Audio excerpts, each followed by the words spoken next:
Mama. Kwani kwenu hakunako mtu amefanikiwa wangu? Ameenda kiwango kingine? Jose, hiyo maswali bado unaniuliza tu, si ndio? Maana hajafanikiwa kwetu. Niko nadhani unaweza kama huyu na hata ana kitu mzuri hajafanikiwa hapo tu. Jose, heshimu mjomba wako. Jose. Mimi ati yani Rebecca mtoto wako ni dhamu ndio ananga. Mtoto mwana huyu.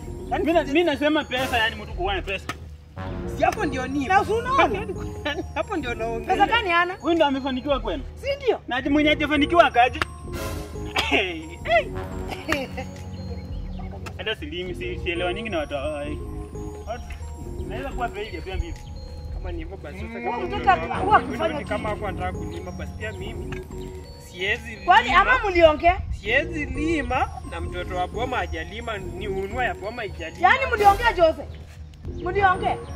Sasa wewe na hiyo baki yako kwa mgongo, enda funga vitu vyako, enda nyumbani. Rebecca unanirudisha kwetu. Utaenda. Rebecca unanirudisha kwetu. Utaenda nyumbani. Huwezi ishi hapa kama mfanyi na mnataka kukula. Acha nienda itabidi mama ajueko hii mambo.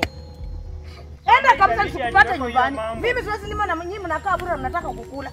Funga vyako, boya bibi chengo. Nataka kukuona hapa. Let me go. Hata ndio mtoto anasema hujafanikiwa ni ukweli.